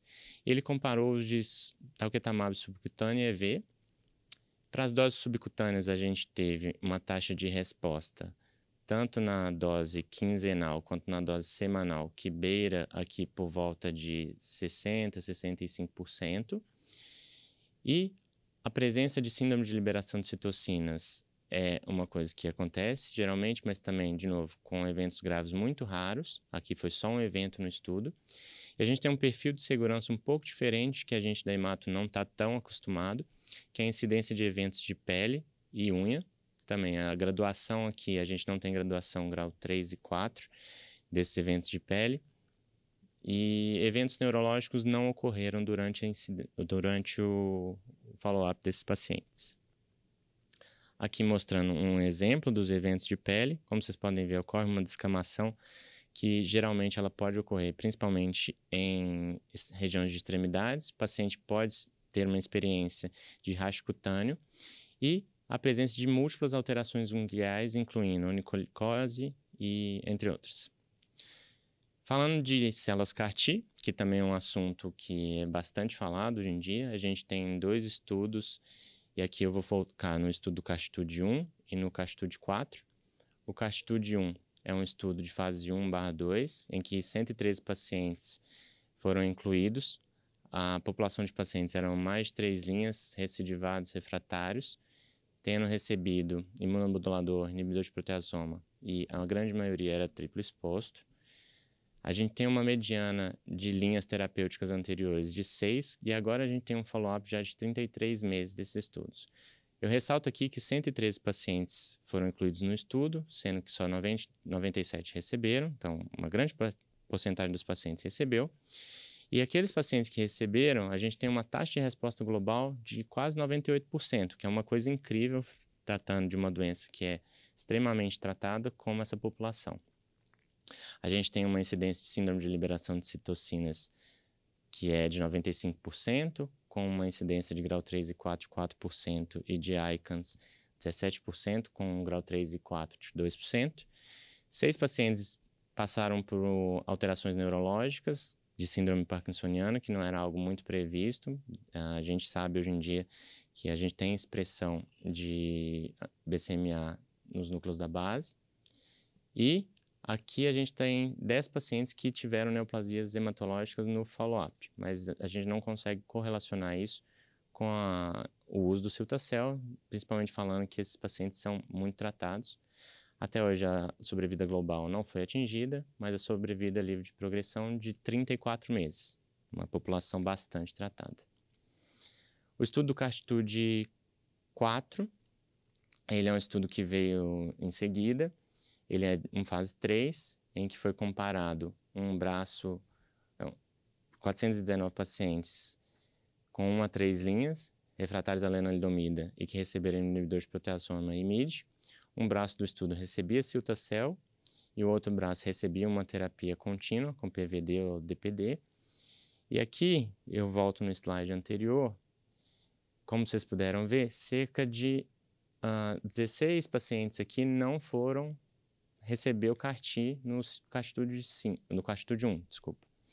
E por que isso aconteceu? Que uma parte desses pacientes, a grande maioria que não recebeu porque eles evoluíram a óbito.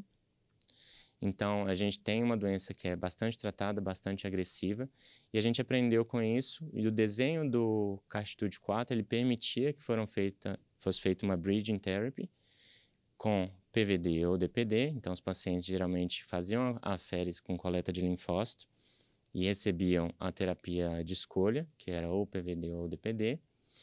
E no braço do Cilta-cel, a gente conseguiu resolver esse problema, todos receberam a infusão da célula. Agora a gente já tem um follow-up mediano de 15 meses, e a gente vê que no braço do Cilta-Cel a gente ainda não atingiu a sobrevida livre de progressão. Nos braços controles, essa mediana está por cerca de 12 meses. A taxa de resposta global no braço do CAR-T é de 84% versus 67% no braço controle. Taxa de resposta completa ou maior, muito superior no braço do Cilta-Cel, 73% e 21%. Taxa de doença residual mínima, muito maior no braço do Cilta-Cel do que no braço controle. E isso aqui é um desfecho secundário, mas é um desfecho que mostra para a gente uma efetividade muito grande da terapia celular. As custas de infecções bastante semelhantes, principalmente falando de grau 3 e grau 4 aqui em vermelho. CRS e ICANS previstos pelo braço do Cilta-Cel.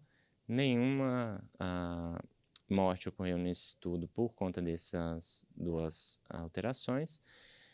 A gente tem um perfil de segurança que é esperado para o CAR-T do Cilta-Cel. E alterações motoras e neurocognitivas, só tem um paciente. Follow-up ainda muito curto, de 15 meses.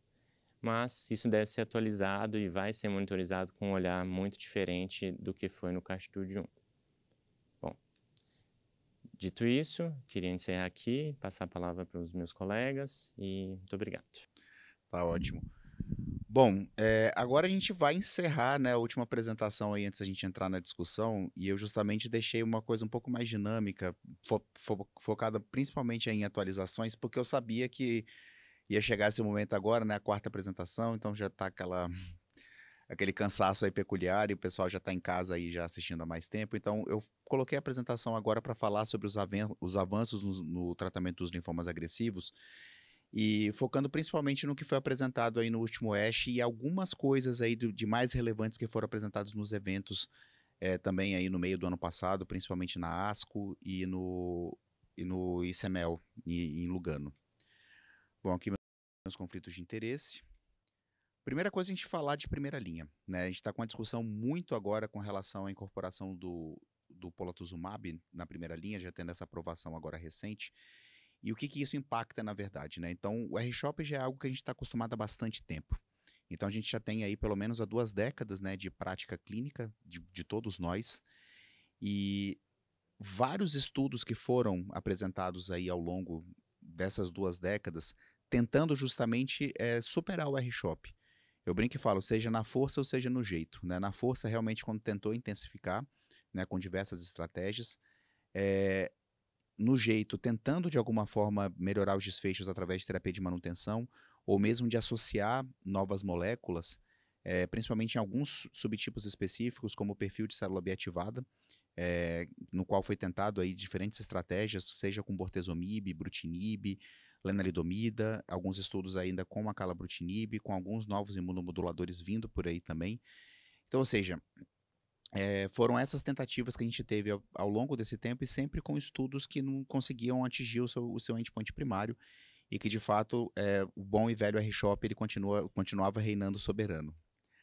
Até a gente ter realmente os dados do Polarix, né, que foram apresentados aí no ASH 2021. O ASH 2021 foi o ASH do linfoma difuso e o ASH do CAR-T-cell, né? Então, assim, foram as 2 áreas principais aí que a gente viu, né? E tudo focado para linfoma difuso, né? E a gente viu, na verdade, o Polarix como sendo o primeiro estudo nesses 20 anos aí, de fato, que conseguiu mostrar a superioridade ao R-CHOP. Então, o estudo Polarix, ele veio, né, para atender a população de pacientes de linfoma difuso na primeira linha, tá, com IPI acima de 2. Foi um estudo com N robusto aí de 879 pacientes, fazendo a comparação do Pola-R-CHP, né, colocando o polatuzumab no lugar da vincristina, versus o R-CHOP, e o seu endpoint primário aí como sendo a sobrevida livre de progressão. Bom, esse estudo ele alcançou o seu endpoint primário, conforme a gente vê aqui, tá, do Pola-R-CHP versus o R-CHOP. A gente vê aí, na verdade, um hazard ratio de 0,73, então uma redução aí no risco de morte e progressão de 27%, né, com relevância estatística, com uma diferença de percentual aqui que, de uma certa forma, é até discreta, né, quando a gente analisa aqui, né, cortando o percentual em 2 anos, já tem atualização de 3 anos agora, de perto de 77% versus perto de 70%. E isso, na verdade, já traz uma questão, quando a gente vê que o estudo é positivo, se realmente isso se aplica à maioria dos subgrupos, né? Eu acho que a análise de subgrupo ela é bastante valiosa quando a gente olha, principalmente quando tem uma tendência a beneficiar a maior parte deles. Quando a gente vê, na verdade, que tem uma certa divergência com relação a alguns subgrupos, eu acho que isso traz mais confusão do que respostas, na verdade, né? Porque, na verdade, assim, o mais certo seria você desenhar um estudo específico para cada subgrupo desses que você tem dúvida de fato, se realmente são aqueles que vão se beneficiar mais. Mas, de uma maneira, quando a gente olha esse forest plot aí, você já começa a olhar se realmente vale a pena você fazer para pacientes mais jovens, para mulheres, né, para IPI 2, para a doença Buch, né, para o subtipo centro germinativo, né, mostrando aí que no subgrupo que o ABC poderia ser melhor, assim como os pacientes também com rearranjo duplo ou triplo hit. Então, de uma maneira geral, acho que a gente tenta categorizar aqui pelo subgrupo, mas é algo que a gente deve analisar aí com bastante cautela para ver se realmente a gente seguiria por esse parâmetro aí de fato para tentar nichar para alguma população. Bom, isso foi o que a gente teve aí de apresentação, aí, de atualização que a gente teve do Polarix aí no ano passado, que acho que foi o principal impactante que a gente teve na primeira linha. E agora a gente cai no cenário recidivado refratário, no qual eu gostaria de trazer aí, né, passando para o principal impacto que a gente teve na segunda linha, né, que foi o estudo Zuma-7 e a sua atualização em sobrevida global, né, que foi o desfecho que foi alcançado aí, foi apresentado na ASCO do ano passado pela primeira vez, e no CML na sequência. Bom, isso na verdade altera o algoritmo de tratamento que a gente imagina para um contexto de segunda linha dos pacientes com linfoma difuso de grandes células B. Porque antes a gente tinha aquela pergunta com relação ao paciente ser elegível para o transplante autólogo ou o paciente ser inelegível para o transplante autólogo.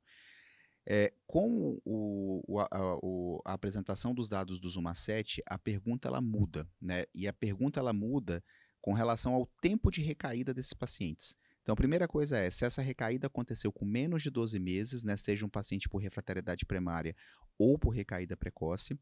Se sim, esse paciente vai à pergunta se ele é elegível com a terapia com Carticel, que a gente sabe que hoje o perfil de inelegibilidade ele é diferente, né, do paciente para CAR-T e do paciente para transplante autólogo. E, de fato, é muito mais permissivo hoje você levar os pacientes para CAR-T do que para transplante autólogo, né? Então, hoje é muito mais difícil você falar não para o CAR-T, né, do que falar sim de fato. Bom, a partir do momento que você define esse paciente como sendo elegível para o CAR-T, se for possível ele prosseguir, é o tratamento indicado para a segunda linha, né? E vale lembrar que mesmo na segunda linha aqui a gente vai ter a expectativa de cura para esses pacientes ali girando em torno mais ou menos isso, de 30% a 40% mais ou menos. Bom, segundo ponto se essa recaída ela é acima de 1 ano, né, a pergunta volta de novo para a elegibilidade para o transplante autólogo. Se sim, esses pacientes eles vão para a terapia de resgate com a base de platina seguida de transplante autólogo. Se não, aí sim entra para as demais terapias disponíveis aí no tratamento de segunda linha ou linhas subsequentes com outros agentes, né? Seja com a adição do polatuzumab no contexto do recidivado refratário, né? O Pola-BR, vale lembrar que ele também foi incorporado, né, agora como alternativa nesse cenário também, após a aprovação do Polarix. A gente teve a aprovação recente do Tafasitamab aí também, e tem outros aqui, inclusive outro produto de CAR-T, que é o Tisacel, que também é considerado para o contexto da terceira linha. Bom, então aqui falando, né, trazendo os dados desse estudo do polatuzumab, né, do Pola-BR versus o BR, é um estudo até antigo, né, quando a gente fala, a gente teve uma aprovação prévia no ano de 2019 aqui pela Anvisa. Acabou que a gente não teve acesso ao uso comercial, então essa submissão ela foi retirada, depois entrou a submissão na primeira linha, e aí ela foi ressubmetida de novo e ela foi reaprovada agora novamente, com o contexto do polatuzumab já comercializado. Então sim, é uma alternativa viável para a gente considerar para esses pacientes na segunda linha, quando a gente considera como sendo inelegível para transplante autólogo, porém, vale lembrar que se você for planejar levar esse paciente para um tratamento com CAR-T, o uso da benda ela pode ser deletéria do ponto de vista de qualidade dos linfócitos a serem coletados lá na frente. A gente tem dados do grupo espanhol que já fala que o prejuízo ele acontece aí aproximadamente 9 meses de intervalo entre a última dose da benda até a leucoaférese, porém alguns consideram que esse prejuízo ele pode se estender ainda além desses 9 meses. mas sim é uma opção que a gente tem aqui, que a gente pode oferecer para esses pacientes, principalmente se você não tem intenção no futuro de levar para CAR-T. Outro que a gente teve agora aprovação recente, né, que foi o Tafasitamab, né, então a associação do Tafasitamab com a lenalidomida, tá? Então o Tafasitamab ele é um anticorpo anti-CD19, então o alvo ele é o mesmo que a gente tem com relação aos produtos de CAR-T, mas aqui é uma molécula, na verdade, de um anticorpo monoclonal que ele tem um sinergismo junto com o imunomodulador, junto com a lenalidomida, através de ativação de células NK e tudo mais. É uma alternativa de tratamento interessante para um perfil de paciente que, nesse estudo, foram considerados os pacientes inelegíveis para transplante autólogo e foram excluídos pacientes com refratariedade primária, então seria um paciente mais idoso e um paciente com perfil de doença menos agressivo. Então, acredito que é assim que a gente está posicionando muito mais esses pacientes aí com o uso do Tafasitamab. Apesar de ser uma terapia anti-CD19, não é proscrito você utilizar isso, inclusive, considerando uma ponte para o CAR-T. Isso a gente tem dados na literatura sendo mostrados aí também. Então, é um tratamento interessante, principalmente se você for considerar, né, menos toxicidade como as opções terapêuticas. E aqui a gente entra falando, né, da atualização do ZUMA-7, que foi apresentada aí no ano passado, com o ganho de sobrevida global. Então, vale lembrar do desenho do estudo, né? Então, aqui é pacientes na segunda linha que eram refratários primários ou com uma recaída precoce com menos de 12 meses, no qual esses pacientes eles eram randomizados para receber o Axi-cel ou Yescarta já na segunda linha, versus a terapia padrão, que seria o resgate com esquemas à base de platina seguida de transplante autólogo. Bom, vale lembrar aqui que o endpoint primário desse estudo era a sobrevida livre de eventos, né? O evento definido como morte, progressão ou início de uma nova terapia, e aqui foi concentrada a avaliação de endpoint secundário de sobrevida global, que é o que foi apresentado aí nos eventos do ano passado. Bom, aqui só para relembrar, né? Então aqui a gente teve o endpoint primário dele da sobrevida livre de eventos sendo alcançado com relativa folga, né? Isso desde a apresentação inicial que a gente teve no ASH de 2021 e a publicação que saiu no New England em janeiro de 2022, logo na sequência. E aqui sim, na análise de subgrupo, a gente vê todos os subgrupos praticamente sendo beneficiados com o tratamento do CAR-T na segunda linha. Bom, aqui só coloquei esse diagrama aqui, na verdade, da população intention to treat e o que acontece na sequência. E aqui o que eu gostaria de ressaltar que foi que no braço dos pacientes da terapia padrão, cerca de apenas 36% conseguiram ser transplantados, né? Conseguiram ir para o transplante autólogo. Isso mostra um perfil de doença quimiorrefratária. Então, ou seja, se a gente considera aqui que perto de 1/3 desses pacientes conseguiram ir para transplante autólogo, é que o restante, cerca de 2/3, não conseguiram ser quimiosensíveis para poder prosseguir com o transplante autólogo. E aproximadamente perto de 60%, ou seja, o restante desses pacientes, eles acabaram recebendo o contexto, né, de tratamento com CAR-T na terceira linha fora de protocolo, um tratamento através de uso comercial, já que o crossover não era permitido nesse estudo. Então, aqui mostrando, né, que o desfecho de sobrevida global, um desfecho secundário para esse estudo, ele foi alcançado, tá, conforme a gente vê aqui, na atualização do ZUMA-7 foi apresentada aí nos principais eventos do ano passado. E aí eu gostaria de trazer alguns estudos aí que foram do ASH de 2023. Então aqui a gente vai trazer os dados do Liso-cel, também no contexto da segunda linha, mas aqui com um cenário um pouco diferente, que é para uma população inelegível para o transplante autólogo. Então vale lembrar que o ZUMA-7 era para comparar com o transplante, aqui realmente é voltado para uma população inelegível. Um desenho semelhante com outro estudo que a gente tem aí do Axi-cel, que é o estudo Alicante, que tinha sido apresentado antes, né, no ASH do ano anterior. Bom, aqui só para trazer o estudo Pilot, que é o estudo do Liso-cel, que também é uma CAR-T de segunda geração, é diferente um pouco do que a gente tem do Axi-cel, com o domínio coestimulatório 4-1BB, e que tem um safety profile um pouco mais interessante, com menos liberação de citocinas e menos evento neurológico também, tá? Então aqui é um estudo de braço único para essa população de pacientes na segunda linha e inelegíveis para transplante autólogo. E aqui mostra para a gente, de uma maneira geral, que a duração de resposta, de acordo com a melhor resposta analisada, que para aqueles pacientes que sim alcançavam a resposta completa, a gente vê uma curva bastante interessante aqui em termos de duração de resposta, com respostas bastante pronunciadas e sustentadas, né, para aqueles que conseguem alcançar o melhor desfecho. E uma curva de sobrevida global, conforme a gente vê aqui, girando em torno de mais ou menos por volta de entre 60% e 70% aí para esses pacientes também.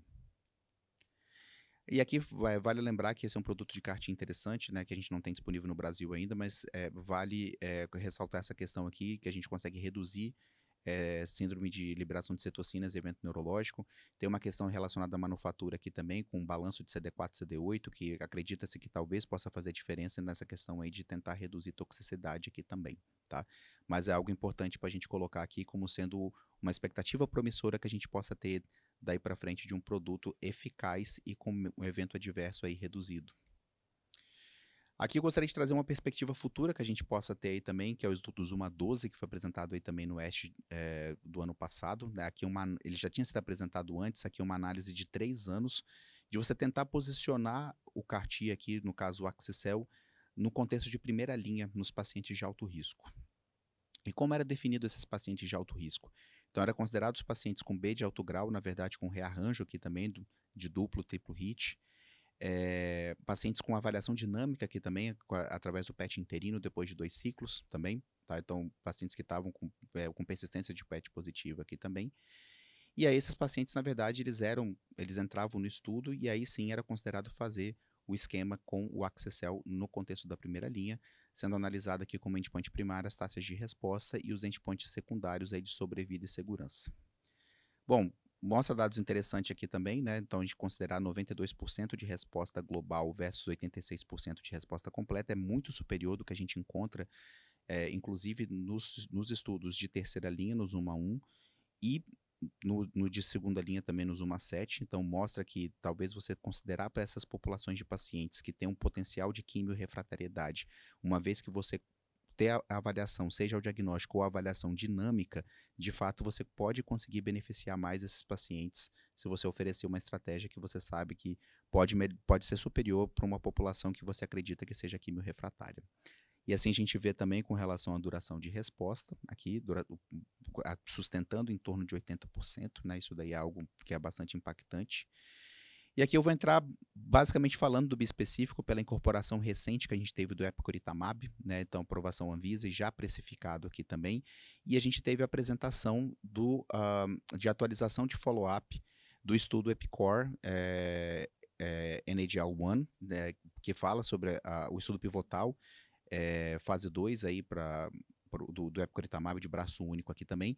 E lembrar que o epcoritamab está posicionado agora na terceira linha, né? Então a gente já tem a aprovação do CAR-T aqui do Axi-cel para a segunda, e aqui sim a gente tem o epcoritamab no contexto da terceira linha em diante. Então, só para colocar aqui, né, com relação aos critérios, né, é um desenho, na verdade, também de braço único, igual a gente vê aqui, com uma coorte de pacientes aí de linfomas B agressivos. Uma população de pacientes é incluído da terceira linha em diante, com bastante características agressivas, igual a gente vê aqui também, e muitos desses pacientes já tendo recebido o CAR-T previamente, perto de mais ou menos 40%. E a gente vê taxa de resposta bastante interessante aqui, mas a maior parte desses pacientes sustentando, né, vamos dizer assim, alguns perfis ali, né, com uma resposta global em torno de mais ou menos 60%, com aproximadamente 40% desses pacientes aí em torno de resposta completa, tá? Então vão ter um percentual de pacientes que vão sustentar ali por volta de mais ou menos 25% deles em resposta parcial. Bom, a gente vê durações de resposta aí bastante interessantes também, né, para esses pacientes utilizando aí no contexto da terceira linha. E a sobrevida global ainda, vale lembrar que esses pacientes você consegue também ter uma expectativa de um platô ali, né, que vale considerar como que isso vai se comportar daí para frente aí também. A gente precisa de um follow-up mais longo aí também para a gente entender de fato o comportamento do epcoritamab nesse contexto da terceira linha. E aí eu gostaria de encerrar, na verdade, com a última apresentação falando sobre o seguinte: esse estudo ele foi bastante interessante para a gente tentar entender o contexto de como seria o CAR-T-cel depois do bispecífico, né?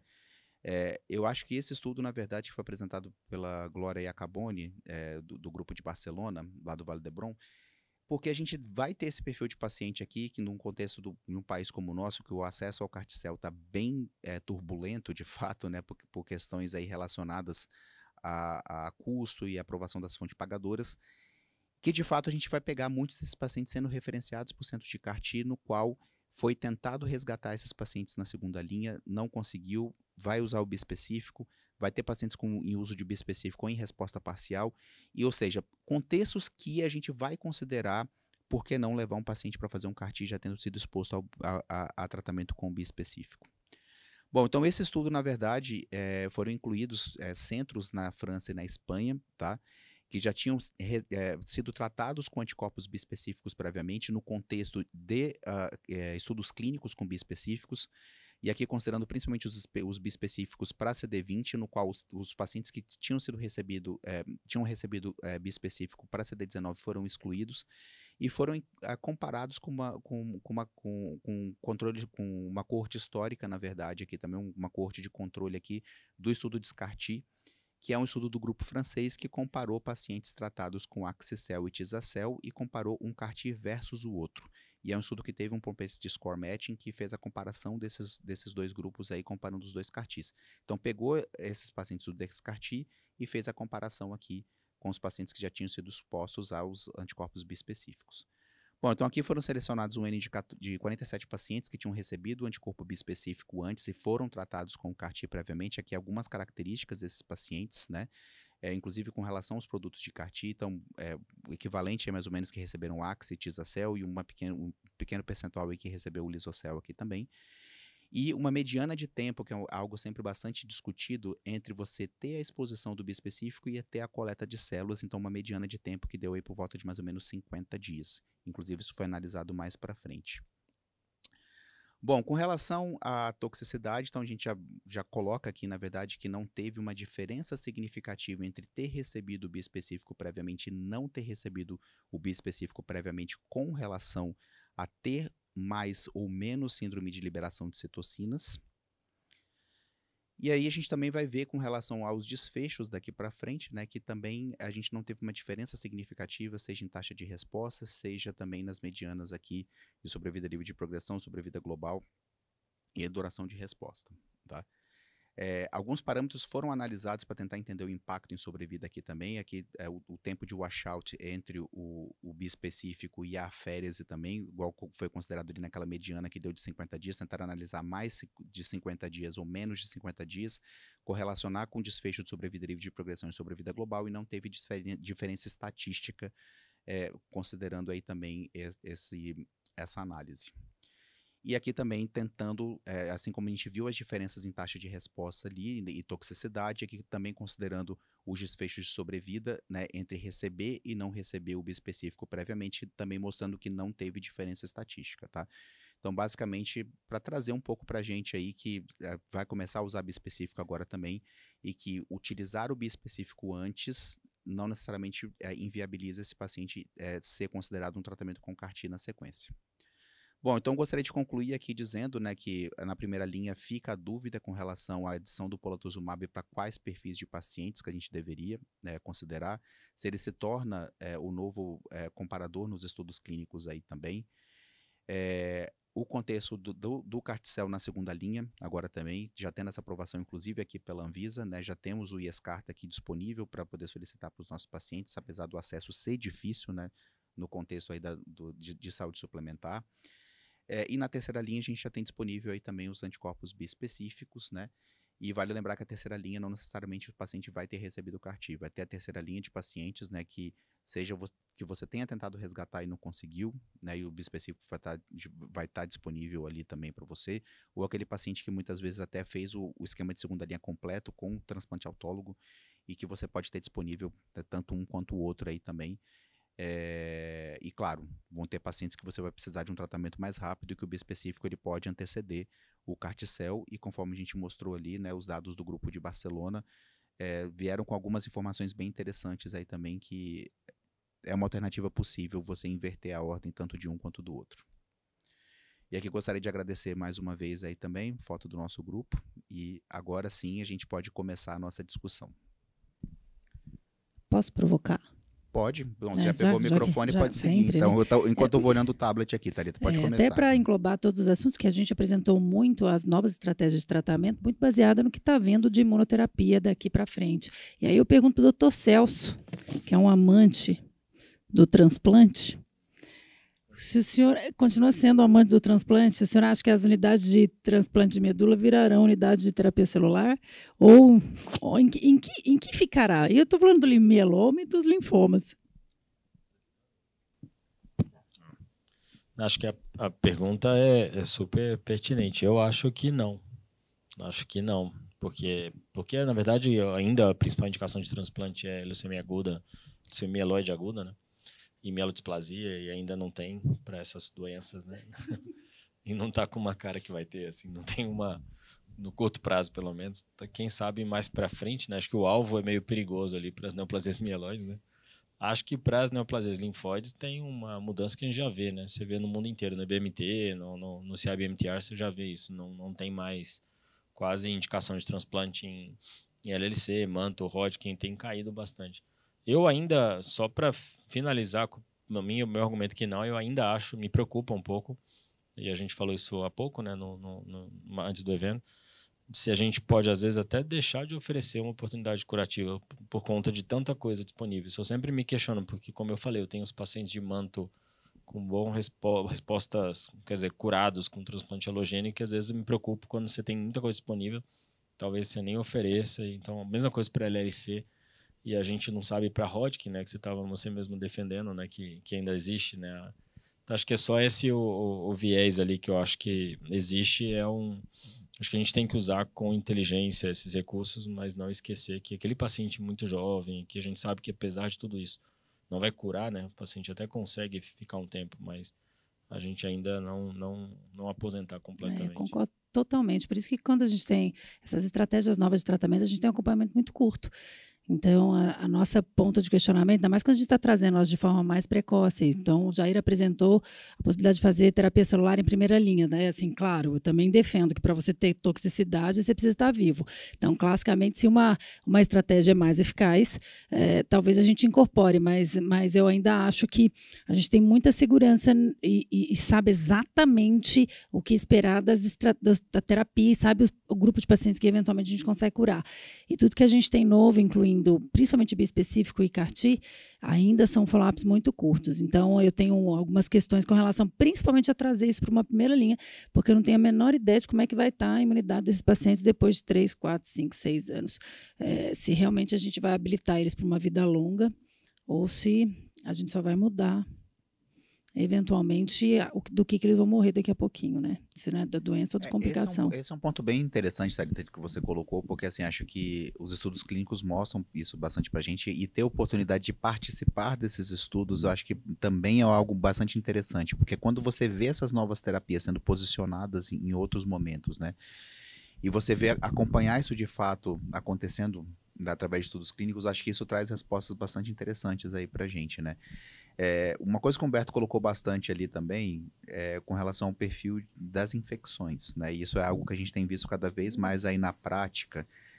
Assim, o bispecífico BCMA, a gente tem visto bastante CAR-T-cell BCMA, ou seja, o alvo BCMA ele é um alvo bastante interessante e atrativo, porém, a gente paga um preço aí, principalmente relacionado às infecções, né? E eu acho que é isso que a gente tem visto, né? E eu acho que só participando de estudos clínicos, utilizando na prática clínica, é onde a gente, de fato, vai começar a entender, né, o comportamento disso, né? E o que a gente precisa se preparar, né? Eu acho que a gente tem total razão nisso. A gente tem que extrapolar um pouquinho os papers para a vida real, porque o paciente nunca é o paciente que está na sua frente ali. Mas o perfil de segurança dessas novas terapias, terapia celular, principalmente para mieloma, a gente sempre está pagando um preço, às vezes, muito alto do ponto de vista infeccioso. E no nosso contexto brasileiro, de um modo geral, o acesso vai ser muito difícil ainda. Vai ser muito... tem uma disparidade do particular para o SUS, mas também do acesso ao centro que vai fazer terapia celular. E eu ainda acho que o transplante de medula é a melhor terapia que a gente tem para o mieloma.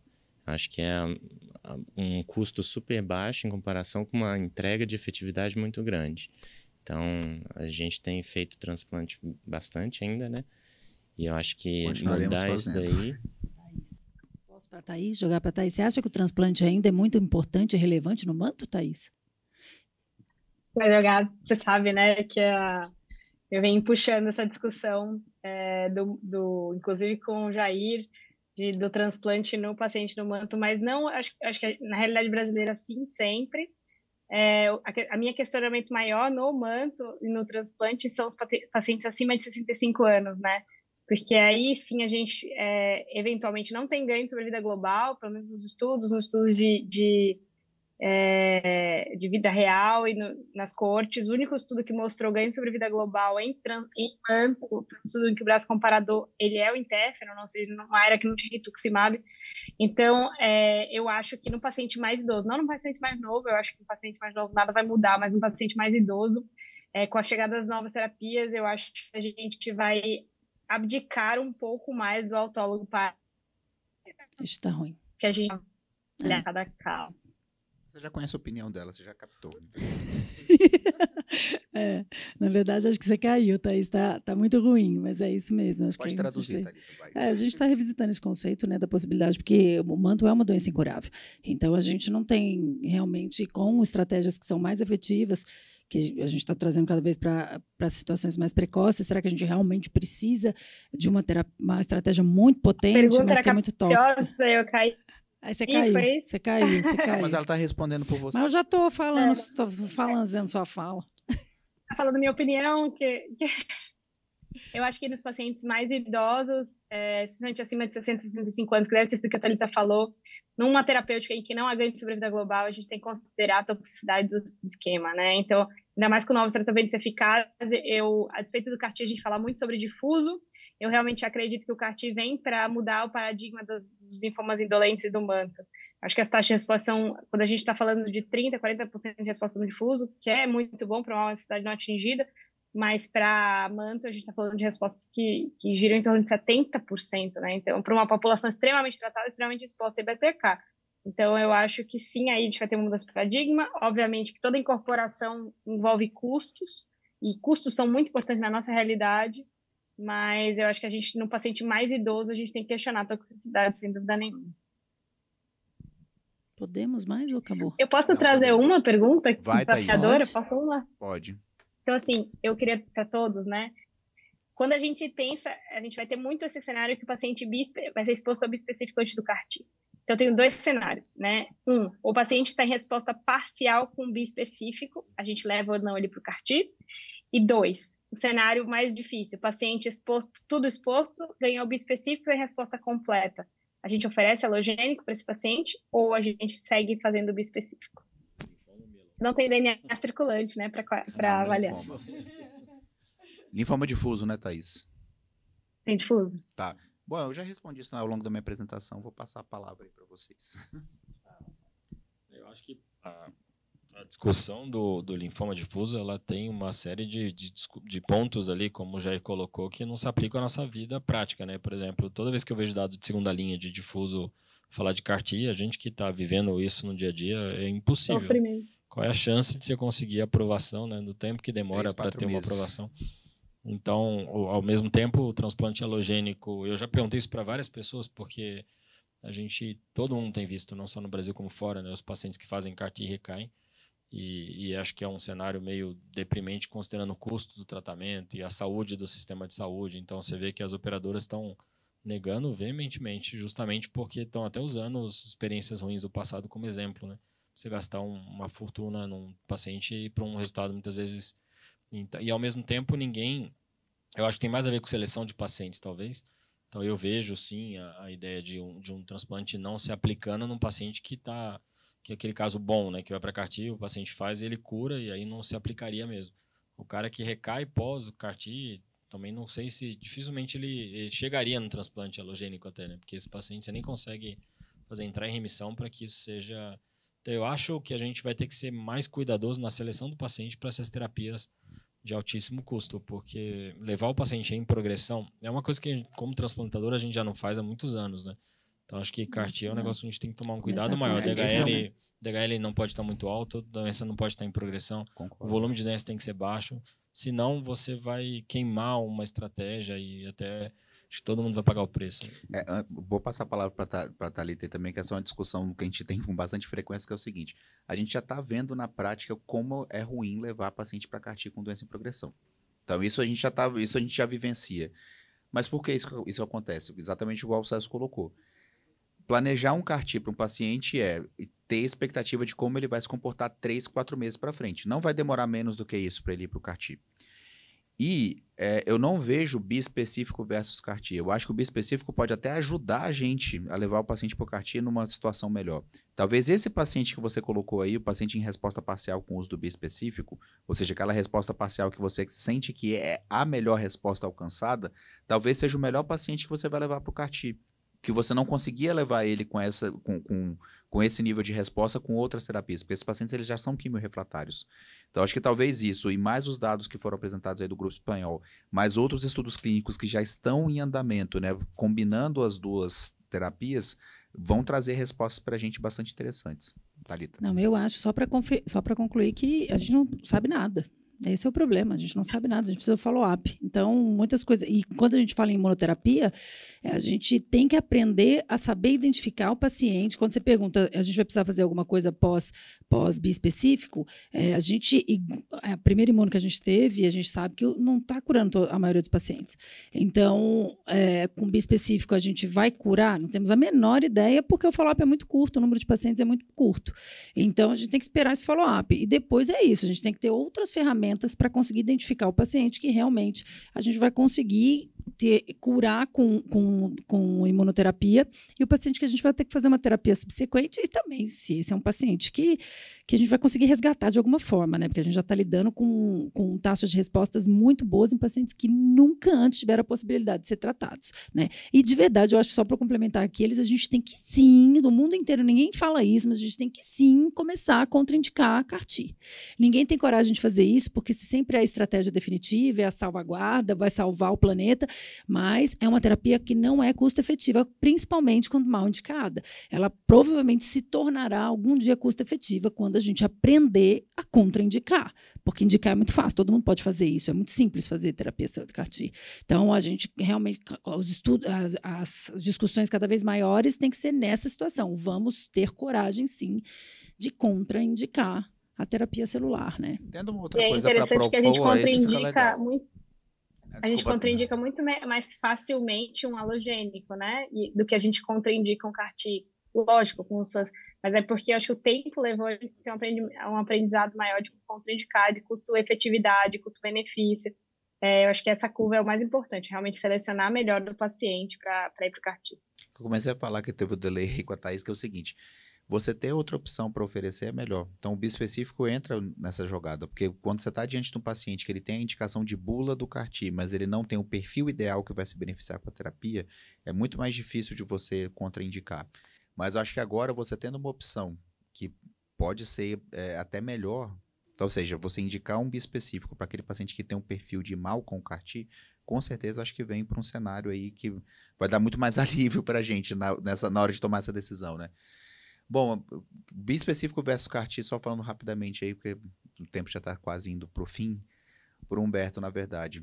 É uma alternativa interessante, né? Quem sabe pensar aí no talquetamab seguido de CAR-T para alguns pacientes que você pensa em fazer o CAR-T na sequência, você preservar o BCMA, né? Vale lembrar que o talquetamab, como você colocou, a gente tem visto em alguns pacientes de estudo clínico, é uma droga que ela é promissora, mas a tolerância que é o que é preocupante, né? Eu acho que a tolerância dos efeitos de pele e tudo mais vão se acostumando, mas a perda de peso talvez seja o que impacte mais na qualidade de vida ali do paciente. A gente tem alguns dados que também isso vai melhorando a longo prazo, mas discussão de mieloma é sempre a mesma coisa, né? Sequenciamento. E isso vai depender se o paciente vai ter um acesso rápido ao CAR-T, se é uma doença que é mais indolente, se ele vai ser um candidato ao bispecífico ou não. Acho que o talquetamab entra como mais uma ferramenta para a gente usar antes do BCMA, até para um perfil de segurança de infecção que é bem melhor, o paciente fica bem menos imunossuprimido, e acho que a gente preserva ele para um controle de doença que nos permita chegar numa terapia celular. Então, acho que o sequenciamento mais lógico vai ser usar o CAR-T anti-BCMA quando for possível, quando der para esperar, porque ainda parece ser, na doença recidivada, a melhor terapia em termos de taxa de resposta, mas muita gente vai escapar disso e não vai conseguir atingir. Acesso. Isso, na Acesso, verdade. Exatamente. A gente pega os dados que a gente tem na literatura e transforma isso para a realidade brasileira. Acho que a grande discussão aqui é essa mesmo. Bom, pessoal, queria agradecer a todos vocês. Obrigado, Celso, Thalita, Humberto, Thaís. Obrigado a Orient aqui também. Foi um prazer estar com vocês aqui, mas vamos encerrar aí, já extrapolamos o nosso tempo. Obrigado a todos que acompanharam a gente aí também e até uma próxima. Grande abraço.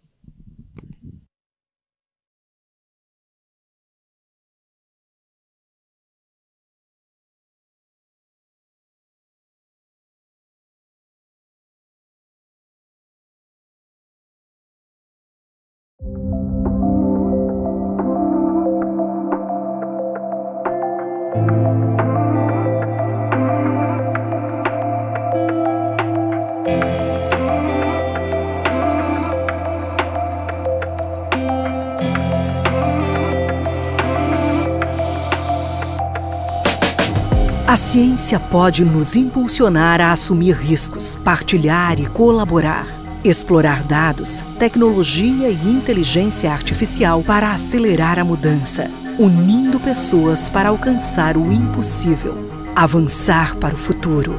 Essa é a aventura ilimitada do que a ciência pode fazer. Isso é AstraZeneca. A AstraZeneca Brasil lidera a revolução que está redefinindo o tratamento do câncer. E esta verdadeira revolução só acontece quando colocamos o paciente em primeiro lugar. Nosso foco é transformar o futuro da saúde, revelando o poder do que a ciência pode fazer pelas pessoas. Nossa ambição é oferecer tratamentos que transformem a vida.